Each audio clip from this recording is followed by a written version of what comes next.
I'm recording, and whenever you guys are ready to start, you may. Okay, Yeah. Howard, whenever you're ready. Oh, right. Yeah, I made it tonight. Good evening, everyone, and welcome to the Board of Education special meeting. It is Thursday, May 14th, 2026, and the time is 5:01. And so I am calling the meeting to order. Please rise for the Pledge of Allegiance. I pledge allegiance Allegiance to to the the flag flag of of the the United United States of States of America America, and to to the the republic republic for for which it which it stands, stands, one one nation, nation, under under God, God, indivisible, indivisible, with with liberty liberty and and justice for justice for all. all. And just to acknowledge everyone who is here tonight, Superintendent Dr. Estrella, we see Board of Education members Sherry Pritchett, Ashley Gulius, Diana Carpio, Mary Ellen Flaherty Ludwig. I see President Howard White, Garrett Oliver, Jasmine Prezi are all in attendance. And I will go ahead and turn it over to Mr. White. Good evening, everyone. Glad to be here. Hope everything went well with everyone this past week. Before we move on, is there possible questions anyone may have in reference to A, approval of 26 year-end transfer, a temporary waiver request? Are there any questions or any concerns? Okay, with that in mind, can I have a motion to approve of the So move FI? McCready. Go ahead, I'm sorry. That's okay.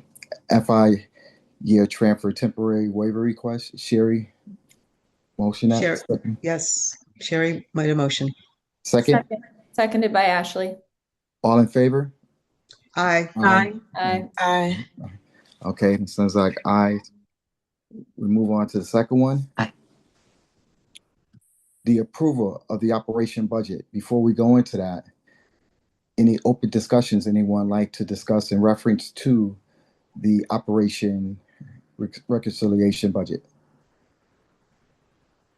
If I may make a few comments, Yes. if it's okay. Thank you, Mr. White, and good evening to everyone. This is the last step in the budget process tonight, and so it really was a personal priority of mine to try to heal our community from last year's budget cycle and really make this go as seamlessly as possible this year. And it was a very difficult budget season, but I just really want to take the time to thank Dr. Estrella, Mr. Osmani, Sandra Faoes, and our team. Jared Schmidt, the finance team, the city council, the BET, and of course the members of the Board of Education here. We worked very, very hard to get through this budget cycle in as positive a way as we could. Also, of course, a great thanks to Governor Lamont and to Senator Duff and all of our state delegation for that infusion of funds that really, really helped there in the end. And so these budget discussions are never easy, and they require balancing priorities and making difficult choices. And I think we did a really good job of resetting so that we can move on. What's really important is when we support our schools, we strengthen our entire community.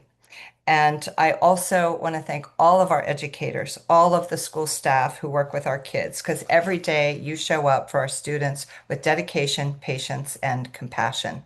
Budgets matter because people matter. And behind every number are students learning, teachers teaching, and families counting on us to get it right. And I think we got a lot closer to that this year than we've seen recently. So as mayor and former teacher, I remain committed to working collaboratively with the Board of Education and all our community partners to ensure Norwalk continues moving forward together. We may not always agree on every detail, and we may not get it right every time, but we share the same goal, which is providing the best possible future for the children of this city. So thanks to everyone for your work. I'd like to make some comments too, Howard. I would like to say I want to thank everybody for all of their efforts in putting this budget together. However, I would have liked to have seen us get the 6.5, but I do appreciate the mayor's efforts in advocating for us getting 4.9. We did get the 4.1%, and we are going to move forward. And I just want to thank everybody from the central office staff, folks in the mayor's office, as well as all of the teachers and everyone else who has contributed to getting us to this point. And we will move forward. Thank you. Before we continue, are we sharing comments before a presentation or are we having a presentation on the reconciliation? Just approve. I do have a presentation, and whenever you're ready, I'll present. I'll defer to Chairperson White. I just wanted to check. Yeah, I just opened it up if before we went into that, if anyone wanted to comment on it, the opportunity Okay. is there for them to comment on it. Doesn't take away from the presentation as well. Okay, just checking. Mm-hmm. Anything, if there's no other comments, you want to wait to the end, that's fine. At this point in time, if there's no other comments, I'd like to pass it on to Luna. Thank you, Chairman White. I believe Superintendent, do you have comments before I get into this presentation? Thank you, Mr. Asmani. Thank you, Chairperson White. Good morning, good evening, everyone, and thank you for joining us as we engage in this important conversation of the reconciliation of the budget. I think it's been a long journey, like every year, in trying to get to a place that one allows us to continue to do the important work on behalf of our scholars and families. I always say that a city's strength is how strong they support and maintain programs for schools, because the future of the city relies on how well we serve our students. I know that we've had a number of engagements that has helped the community build awareness in terms of the different areas of the budget and the essential components of the budget that allow us to do the important work. Like Ms. Pritchett articulated, we would have liked to have the 6.5. At the same time, we appreciate the efforts that Mayor Smith has engaged in trying to ensure that we get all the resources that we need to provide the optimal learning environment for our scholars. Every year, we experience reductions that significantly impact programming across the organization. And I'm hoping that as Norwalk continues its transition in identifying a leader and further supporting schools, that the state works with the city in finding better ways of funding schools, particularly because a lot of the burden falls on the shoulders of our taxpayers and property owners. And I know how difficult that is. And we've seen models across the country that demonstrate that this could be done differently and could be done better. So I hope that as Norwalk continues its path forward, that the state and the city work together in finding more productive ways in which they fund schools so that Norwalk doesn't continue to get shortchanged in terms of the resources it needs to do the work. I think that as the learning community continues to be diversified, and we talk about Norwalk's pride, the pride Norwalk takes in its diversity, in order for us to be well equipped to support the diversity, we need the resources to do that. And we don't always have the resources. So we worked really hard this year in reconciling this budget, and like every year we've had significant losses of essential services that are critical to support our scholars.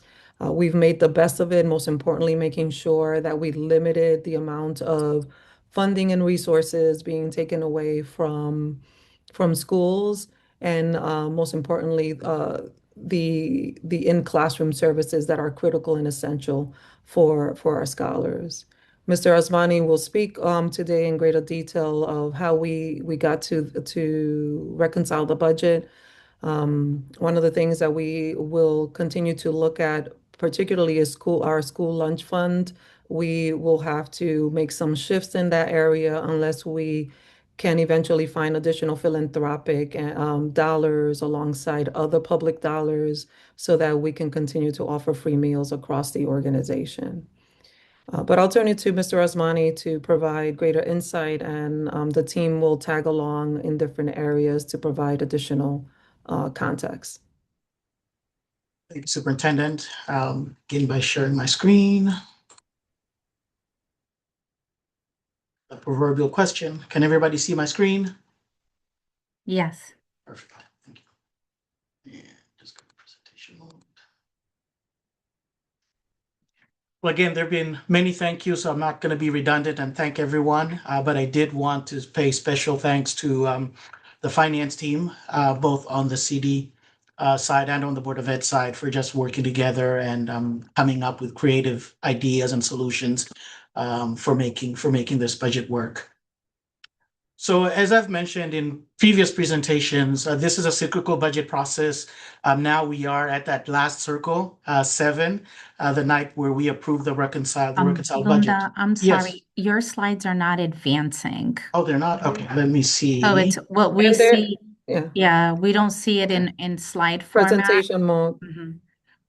Okay, let me move it here. Are you seeing the presentation mode now? No, we see your Oh. background. You may have to stop sharing and then reshare. Okay. Yeah.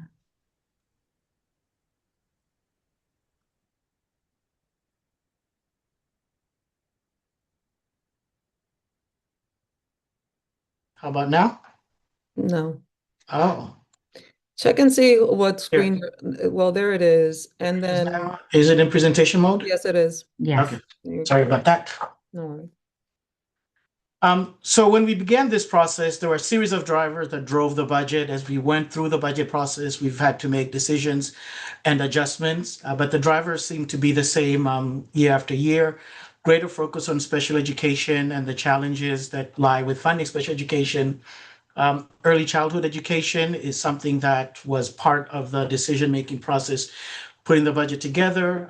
Addressing insurance costs is an element of this budget. As you know, this time last year, the board and the city had gone into an agreement of an MOU where we would start funding the liability account. So this budget incorporated that as part of the budget. Staff pay for our union contracts, our teachers being the largest bargaining group was a driver. We are excited that the South Norwalk School is moving forward, and we will be officially going through the name change dedication this coming week. So that's exciting. Retirement contributions, we have contracted services, and we'll talk about school meals. So those were the drivers of the budget when the Board of Ed initially put this budget together back in December. Throughout this budget process, I think one of the things that we really were intentional doing this year was making sure that we were engaging the public in conversations, both virtually and in person. And here's just a brief snapshot of all the public conversations we've had related to this budget, clearly beginning from September all the way to this meeting this evening. So we were very intentional. We have had BOE committee meetings. We've met with school governance councils. We've had conversations with the BET and the council, joint committees of finance of the council and the BET.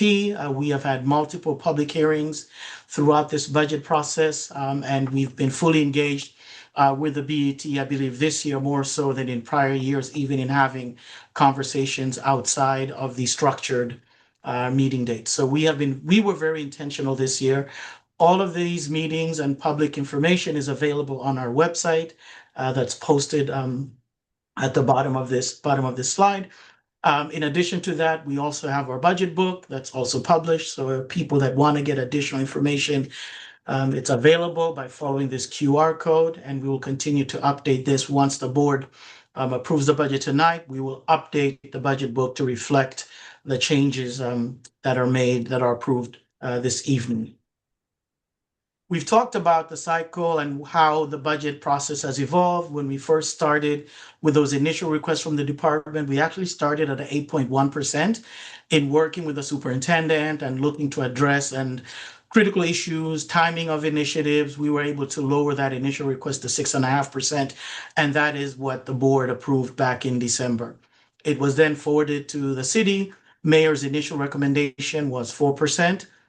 It went over to the council. Council initially approved a cap that would have allowed 4.9% for the BET. The BET in their deliberation concluded that they were going to appropriate 4%. It did go back to council. Council set a revised cap that would have allowed for the appropriation of 4.5%. As the mayor and the superintendent have alluded to, we were fortunate towards the end of the legislative session that there was 1.95 allocated in supplemental education grant. So combining the supplemental education grant and the local funded portion of the budget, we were able to end this process at a 4.91% overall budget. But this is kind of the path that the budget developed over time, going back the past 6 or 7 months.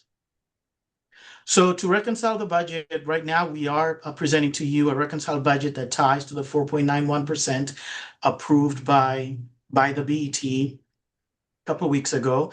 So the initial reconciliation target at the time when we requested the 6.5% was a little over $6 million. We made budget adjustments, and these are numbers that go up and down as we make adjustments for a variety of things, turnover assumptions, as new employees come on board. Vacant positions are budgeted at a certain rate. When those positions get filled, we update those projections to account for those filled positions. We update that to include what type of medical coverage they're taking. So it's a constantly changing target, but those adjustments amounted to about 1.2 million as of this past week. So the gap that we needed to address at particular time was 7.3 million. As mentioned, we did receive the supplemental education grant from the state at 1.9 million. The city did provide some additional funding so that our overall allocation is 4.9%. So there was about 290,000 appropriated to the Board of Ed, which then lowered our reconciliation dollar amount to a little over $5 million. As we do each year, this year we looked at what's happening with our enrollment.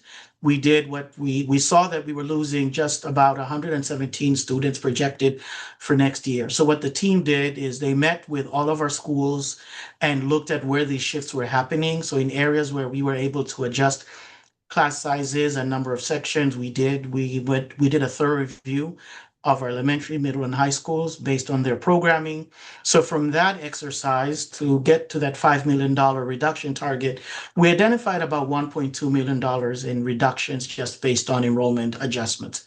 That did still leave us a gap of 3.8 million to get to that 4.9. And there are a number of other adjustments that we're making, and some of my colleagues will speak to some of these, but I'll briefly just like to touch on a couple of them. So we are making some central office position reductions. We haven't had conversations with the unions yet, and therefore at this time we're not able to share what those positions are, but we will be having those conversations with the respective unions and HR and making those notices to those impacted individuals. But there will be some central office reductions just under $600,000. Mr. Pennington will speak to the inter-district educational cost and some savings that we're capturing there and how those savings are coming about. Mr. Pennington. Good evening, everyone. So students who live in Norwalk but attend an inter-district school in Stamford or other surrounding towns, Norwalk is responsible for paying for their special education services. And one area that we have seen a decrease is in students attending those inter-district schools. And so looking at this year, we saw that reduction and we are able to make that similar reduction for next year. And we're able to track our students, and we have seen students either staying here in Norwalk and going to schools that we have. I know that some of them are tied to like an IB Focus, and we have an IB elementary school, or they just they're not living in Norwalk anymore. But we have seen that decrease this year and have a projection of a decrease for next year. So that is our reduction. Thank you, Mr. Pennington. We're also we've also looked at our Future Ready program, which is a program that provides an alternative to students who are not able to complete their high school education the traditional route. And these are non-instructional reductions, but just looking at efficiencies in terms of curriculum, consumables and materials, software licensing, working with our IT department and the curriculum department, we feel like we can create some efficiencies. So there's about $100,000 in savings through that process. As you know, last year the board did approve a second assistant principal at West Rocks Middle Schools to address some challenges at that school. This year, that second assistant principal was selected by the board to be the principal at Silvermine Elementary School. So at this time, this proposal right now contemplates moving forward without that second assistant principal. So the school would still have a principal and an assistant principal like the other schools, but from not filling that position this year, we would be looking to save about $233,000. We will continue to review if there are opportunities in the future. If we get some additional grants, this may be something that we may bring back to the board at some point if there is an opportunity to bring that position back. But for the purpose of reconciling this budget, that position has not been included at this particular time. We've also looked at our district-wide events and how we capture overtime throughout the district. And when we say district-wide events, we're not saying that we're doing away with our major events like Black History, Hispanic Heritage, and celebrating Women's Month and Women's Day. We're going to continue doing those events, but it's going to be looking at how those events are programmed and any efficiency that we can capture. But then there are also other district-wide events that we also put together. And so it's just looking at holistically what are some efficiency that we can capture from those district-wide events. I'll let Ms. Fayoa speak on the professional learning contracts and what efficiencies we look to capture there for that $150,000 savings. Thank you, Mr. Asmani. So the professional learning contracts, by no means do we want to communicate that professional learning is not a priority within the district. There are some areas like we had a company and a consultant that worked with us in the MBK MSK program that did a lot of the work in getting us started. Dr. Estrella has mentioned before that we have been able to build that capacity internally through the leadership of Mr. Q and Ms. James. And so then they've taken on a lot of that lift that previously was done by a consultant. So a reduction there is an example of the types of reductions that we are talking about. Because some of the internal capacity has been built, then we're able to either reduce a consultant's support or modify one of the contracts. Another good example is with TNTP and implementing our literacy vision. Because we are now in a different space with that literacy work, we're able to reduce that portion of the TNTP contract. They will be taking on the math work that we're doing, but still their contract came in a little lower. So that's essentially the way that we're able to capture that $150,000. It's through either reducing the dosage of the services or in some cases being able to eliminate it because we have the internal capacity. Thank you, Ms. Perez. Mr. Pennington, could you speak to the high school behavior support program? Sure. One area that we spoke about earlier this year is the development of a high school momentum program for supporting students with externalizing behaviors. And as we are planning and looking to develop this program, it is a program that we will have students for, but not for next year. We have students in middle school that will then matriculate the following year. So the recommendation would be just to postpone it for 1 year and to be able to have that program the following year. And our goal is always to be able to try and bring back students who may be in an out-of-district placement. But I do think it's important to note that we will have to build that program to then be able, because a family would have to opt in and we would have to be able to have that program to be able to share with families. And so if we just delay the program for 1 year, we will then have students going into the program and we can then build that program with that same mindset. Thank you, Mr. Pennington. And Ms. Flores, I think there are two elements of the school lunch program. Maybe kind of share how we're making adjustments there.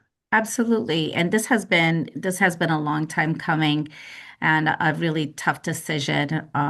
Both Mr. Asmani, Dr. Estrella, and I have been in a lot of conversations around different scenarios. One thing that I think became a game changer in terms of our participation in the community eligibility program is that the governor recently has passed legislation to provide universal breakfast for all of Connecticut's students. In doing so, they are also proposing to pick up the remaining cost of families that qualify for reduced price meals, of picking up the remaining cost of their lunches. So, in having free breakfasts for everybody, and free lunches for families that would qualify for free meals and reduced meals. Just from that, we would be able to capture $900,000 in savings. Now, the catch is that CEP district could not also reap the benefits of the state funding. So initially, we had requested $2.4 million for our food services if we remained in CEP. And then we saw that this actually would allow us to remain free lunches or universal lunches for all and have this funding from the governor and still be cheaper than CEP. So that was scenario like 3 or 4 at that point. We ended up not being able to offer at the moment to pick up the cost of meals for families that do not qualify for reduced or for free meals, just to be able to reconcile this budget. So the remainder, $400,000 that you see there, are the funds that we expect to actually collect from families that are going to be paying for their own meals. So in essence, it's been a long journey to get here, but Dr. Estrella has continued her conversations with some of our philanthropic partners. Dr. Estrella, I don't know if you wanted to add to what you are trying to achieve in order for us to remedy this at some point. So I actually have conversations with two of our philanthropic partners in a few days just to continue to advocate to see if they will support us in funding a portion of the school fund. I've been in conversations with the mayor about maybe sharing the cost three-way so that our families don't have to pay for free meals. I feel that if we're providing a free public school education, we should also be providing the nourishment students need so that they can learn effectively. So as one of my final efforts as your superintendent, I'm going to try really hard to advocate with our partners to see if we could get the additional funding to address the gap that we currently have and that all of our students can have free meals. If I may add, and thank you, Dr. Estrella, for your efforts there. And I am committed to working with you to make sure that we provide lunches for our kids. I appreciate it. If you remember, Mayor Smith, the community really advocated for this last year and providing free meals for everyone. It's unfortunate that the federal government doesn't see the importance of this because we've seen it work during the pandemic and we were hopeful that it would continue. And we're very pleased with what the governor is doing now. And we're hoping that he continues to close that gap so that all students can have access to free meals. So we'll try to address the gap right now, and hopefully next year families don't have to worry about meal preparation for their children. I'm not going to stop advocating. We won't either. So I think that couldn't have said it better myself, but families will start to get those notices that we are withdrawing from the Community Eligibility Program or CEP, just so that families are aware. But we are still working on it. Thank you, Mr. Asmani. Thank you. So the remaining two to get to that 3.8 million target, we were fortunate again with the District Repair and Improvement Program grant from the state. We actually received that funding today. We just got notice of that, so that's exciting. So the money's in the bank. So we did receive 471,000, And that allows us to offset some of our, it's related for district repairs. We have some repair budget in the facilities budget, and therefore receiving this 471 grant allows us to offset expenses that we would have paid locally. So that freed up 471,000 to allocate in other areas, allowing us to reconcile the budget. Unfortunately, even with all of these reductions, we were not able to make all of these reductions without impacting our schools. Fortunately, the reductions that we are proposing at our schools are about 305,000 across all 21 schools. These are all non-staffing reductions, and these are things that the finance department will work with each school to identify areas where we can find those efficiencies. We've talked to Mr. Valencisi. Some of these related to a software contract. Some of these relate to how we're purchasing across departments. And so the next slide is really showing how each of those schools will be impacted. So at the elementary schools, we'll be looking at about a $50,000 amount per school. And again, we will work with each school to identify that amount. At the middle schools, we would be looking at 25,000. And there are schools that are exempt from this requirement just because they have already made right sizing reductions based on enrollment. So at the elementary schools, Narragansett is not part of the 15,000 because they have had to already make some additional reductions. At the middle schools, we're looking at $25,000 per middle school. But Rhoton and West Rocks are exempt, so it's the two remaining middle schools that we would be working to get that 25,000. And then the high schools, it will be the three high schools. The Norwalk High is exempt from this again because of the adjustment that they've already had to make. So we'll be looking at about 30,000 per high school, and that's how we kind of tie out the reconciliation of the budget. So just big picture summary: we started off with $7.3 million. State and city funding of 2.2, that left us with a gap of 5, and we achieved that gap by going through the items that we just went through on the slides that I just shared. So just as a way of overview, in the general fund, this is a summary. You do have all of these line item detailed budgets in your packet, so I'm not going to spend too much time. I really wanted to spend time just to share how we reconciled. But as you can see on the general fund side, you will notice that it does show 4.1%. because this is the local portion that the BET appropriated. The 1.9 is captured on the grant side and not part of the general fund budget. So the general fund is going up 4.1%. The grant fund, this is where you will see that 1.95 that's been appropriated by the supplemental education grant. It will be captured in the grant fund. We did see reductions in other grants, and that's why if you look at the year over year, the grants in total are only going up 1.2 million. So even with the $1.9 million infusion from the state, the net is still a lot less than that. And we have shared with you how grants have kind of dried up and it's not the same as it used to be. So had it not been for the 1.9 infusion from the state, we would have actually seen a decrease in our year over year grant appropriation to the district. And then food services fund, we've talked about it. This is looking at the food services fund from the expense side, factoring in some of the changes that we have proposed. Again, if we're fortunate to receive additional funding, they won't necessarily change the expense side, but they will impact the revenue side. So the transfers that we would be making from the general fund to the lunch fund would be reduced because we will be getting alternative sources of revenue for this. And then just looking at it from a pie chart, again, we've always shared this, 85% of our expenses are general fund. Grants this year represents 12.3. You'll recall 3-4 years ago when I showed you this chart, grants represented about 30%. And so you could see how the elimination of grants are causing additional pressures on the general fund. And then again, the general fund, 76% is salaries and benefits, as you can see here, and 24% is everything else. And with that, thank you for your time, but I do hope that you have the materials in front of you and the line item information, and I'd be happy to answer any questions that you have to allow you to approve the reconciled budget at this time. I'm gonna Before we stop move into sharing. question, Mr. Asmani, I just wanted to, if you could take off the presentation mode, that would be helpful.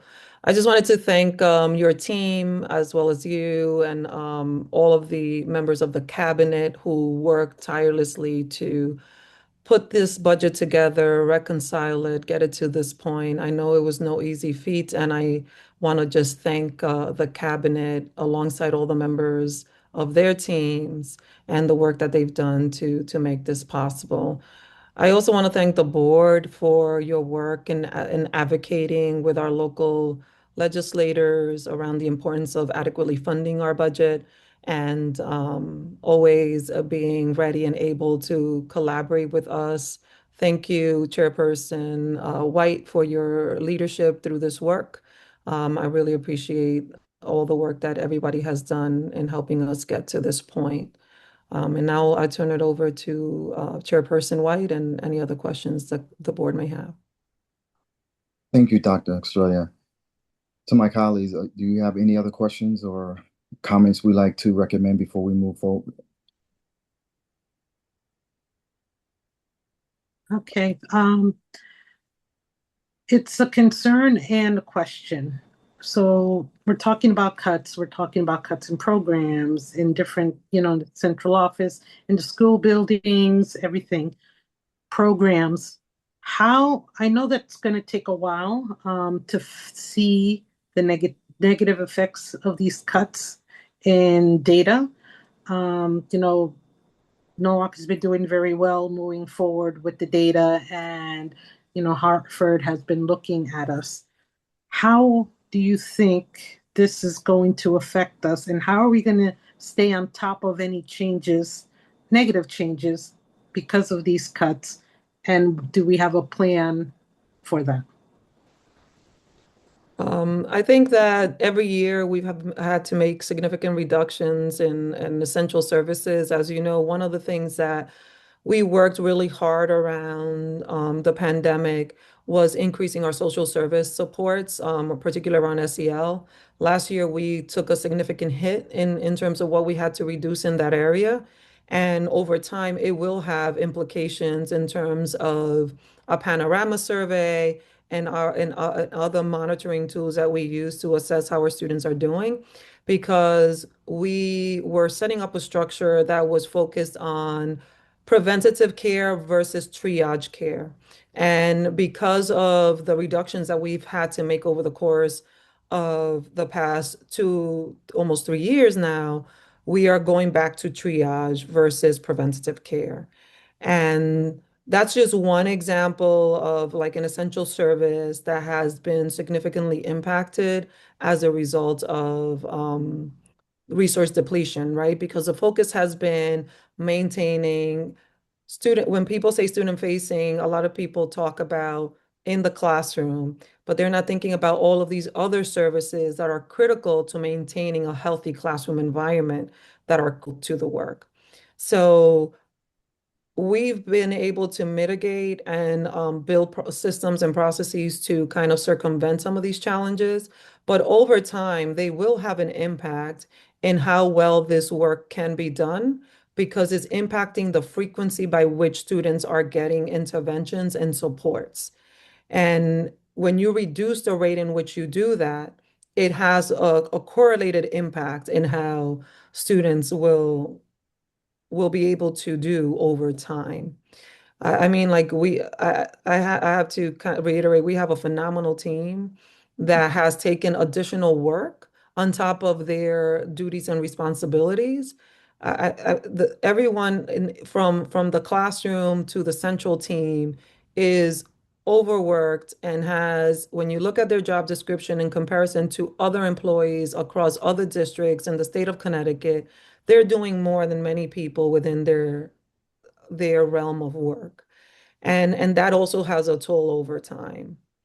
So we're doing as best as we can. I think that if the system continues to deplete services, and the challenge is we've spent an exorbitant amount of time during this budget process trying to educate people that are part of the private sector and don't necessarily understand municipal budgeting, to understand the implications of what happens when you underfund programs and the importance of programs, right? What Mr. Asmani articulated around grant services, we were constantly applying for grants because we wanted to minimize the impact on taxpayer dollars. But when grants are now also limited, or grants come in with language that doesn't align with the district's philosophy and how we service family and community, then we don't have the opportunities to bring in those additional resources the way we used to in the past to bring in those additional services that are critical to support our students.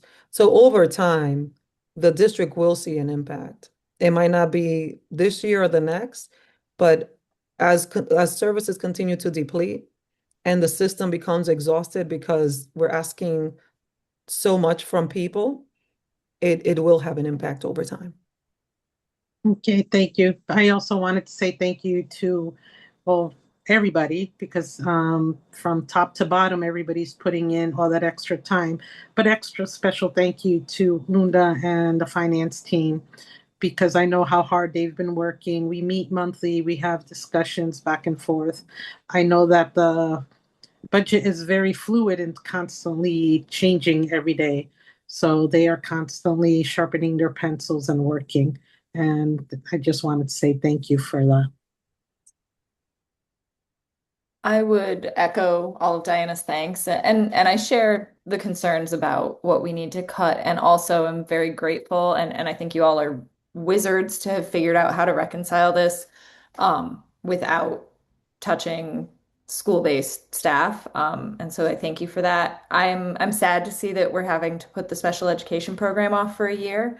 I'm really so enthused about all of the programs we've built in our district. Rob and I talk about this a lot, and I really hope that we're able to prioritize keeping that in next year's budget, because I'm always worried that we're going to have some of the same issues year after year. And the last thing, I really do hate to see us not able to provide universal breakfast and lunch. But I know that we're still working on it. I'm gonna trust the process that it will come through. Mostly, I'm frustrated with our governor that he won't step up to do that. I know our legislators did push for that and did want it. So I really hope that that can come to fruition in the future. But thank you all for making this work in the way that you did, because while it will have an impact, it hopefully will not have as much of an impact as it otherwise could have. And actually, just to your point about the program, next year, the district might have to definitely provide it unless you want to pay more in out servicing services, because we have a cohort of students that will be moving up to the high school that will need the program.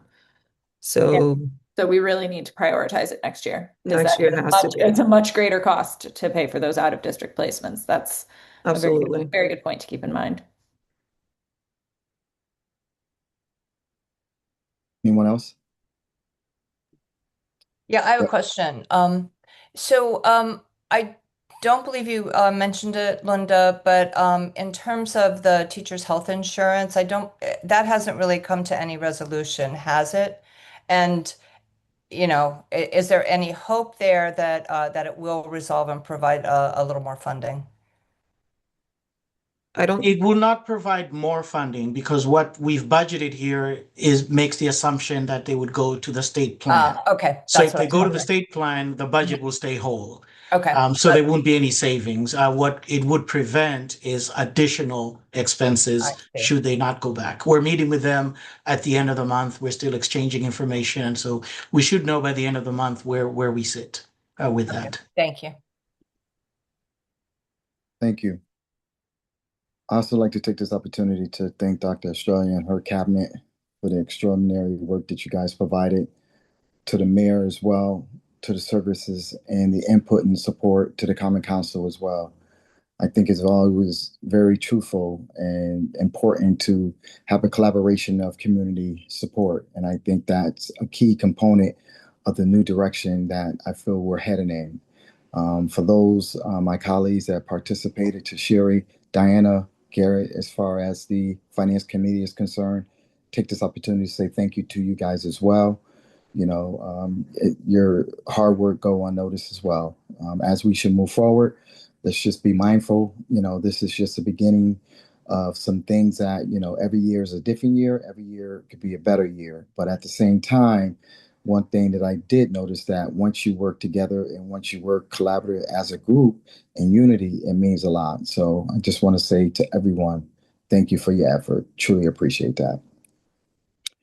With that in mind, if we don't have any other questions, can I have a motion for the approval of the operation budget reconciliation? Motion to approve.